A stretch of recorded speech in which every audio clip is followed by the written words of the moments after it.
Okay, so what we're going to do now is we're going to graph the solutions to an absolute value equation. And this is just from, this is a lead off from what we did last week when we just solved absolute values. But now we're gonna graph the answers on a number line. So let's see what this looks like. Okay, so here we go. We got solve for D and graph the solution. And here's an absolute value, where it's saying the absolute value of D plus 1 is equal to 5. And remember what we said before. If the absolute value, first of all, must be isolated, it's all by itself on this side of the equal sign, so that's good. And then it must equal a positive number in order for there to be two answers. If that absolute value equaled 0, there would only be one answer. And if the absolute value equaled a negative number, there would be no solution.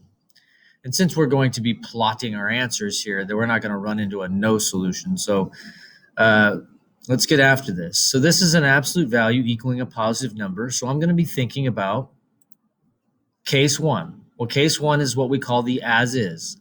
So I'm just going to grab this, bring it down, and notice that I've dropped the absolute values. There's no longer absolute values here. And now it becomes a very simple algebra problem. Well, let's solve for D. I'm going to subtract 1 to both sides. And D is 4. Let's go up here and plot a point at 4. Okay? Now what we want to do is case 2. Remember, case 2 is the negative direction. So I want to grab this equation right here, bring it over, and assign a negative to that 5.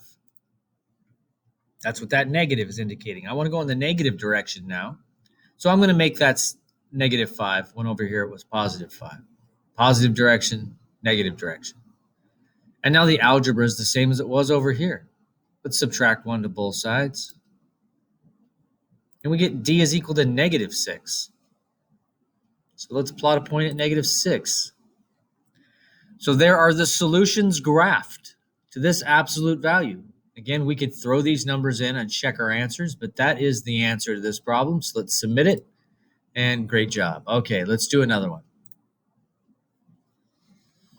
All right, we have the same situation. We have an absolute value that is isolated. Again, it's the only thing on this side of the equal sign. It does, in fact, equal a positive number. So I know there's two answers to this problem. There's going to be a case 1, and there's going to be a case 2. So let's start with case 1. Okay, again, we're going to bring this down as is and drop the absolute values. Now it becomes fairly simple algebra. Let's solve for Q. Let's add 3 to both sides. And Q ends up giving me an answer of 8. Which means I can come up here and plot that point at 8. Now case 2, that's our negative direction. And I'm going to assign a negative to this 5. Everything else is the same. Q minus 3 equals, Q minus 3 equals. We just assign the negative to the other side. And now we can do the same algebra, right? Add 3, add 3. And Q ends up giving me negative 2. We'll put a point right there. And there are the solutions to this absolute value graphed. And good job. All right, let's go. Let's just continue to do some more here. All right, we're in the same position. We have an absolute value. It's all by itself. At least when I say that, it means it's the only thing on this side of the equal sign. And it does, in fact, equal a positive number. So I'm reminding myself, okay, then I'm going to have two answers. I'm going to have a case 1, and I'm going to have a case 2. So let's bring this down for case 1, as is, drop it down, drop the absolute values, and we have T minus 2 equaling 4. Add 2, and add 2 is going to help us solve for T. And T6. So there's one solution right there. Now let's do case 2. I'm going to slide this over and assign the negative to the 4. And the algebra is the same. Add 2, add 2. And T ends up becoming negative 2. And there's the other answer right there. All right, nice and easy. Let's submit that. Good job. All right, let's do another one. Okay, let's just keep going through the same kind of system and the same line of thinking. I always look at this and say, okay, is my absolute value by itself? Well, it is. So that's good. And it does equal a positive number. That just reminds me I do have two problems I want to solve down here. So let's do case one. And I'm going to show you something here. If you don't like the way it's written, 40 equals, you can flip it and write v plus 50 equals 40. So let's just do that one time. You can flip this around if you want, if you'd rather do it this way, because we are in fact going to assign this a negative over here, and it might goof you up if you're assigning the negative when it's written that way. So it's just so you know, it's your call. You can do this. So let's do the algebra here. Let's subtract 50 to both sides. That's going to give me v equals negative 10. So there's one of my solutions right there. Okay, now let's bring this over. Assign the negative to the 40. And now I can subtract 50 to both sides. And v is going to be negative 90. And that's right there. All right, there's the answers plotted on a number line. All right, let's do another one.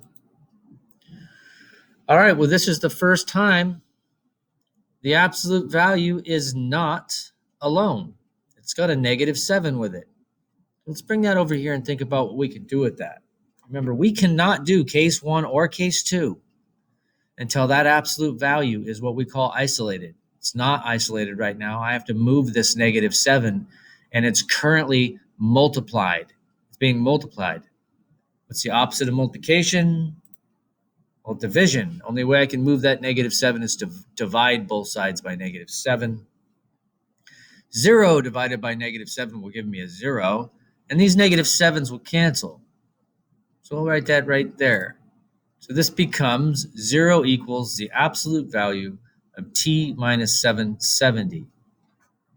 Okay, now there's that was important, right? That's important. We always have to do that. We have to get this absolute value by itself before we come down and think about case 1 and case 2. But there's something else to this problem. There is no case 2. Because remember, I keep saying, is the absolute value equaling a positive number? And it's not in this case. It equals 0. And what this problem is really saying is there is a distance from a number that is 0 places. So we just have to find the number and then move it 0 places, which means we're not going to get another value. So anytime the absolute value equals 0, there's only one case to do here. It's the positive one. So let's bring this down. 0 equaling t minus 770. And let's solve for t by adding 770 to both sides. And that's what we get. We get t is equal to 770. And we can plot that point right there. And there is no other answer over here because that absolute value equaled 0. There's the answer. There's only one solution. So let's submit that. Good job. All right. Last example. Obviously, the last one should be the hardest.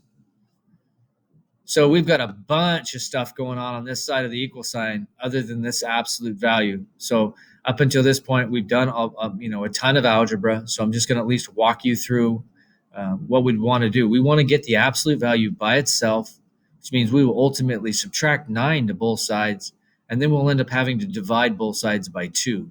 So there'll be 2 algebra steps to get this absolute value by itself. Again, I'll say it again. We will subtract 9 to both sides, and then we will divide both sides by 2.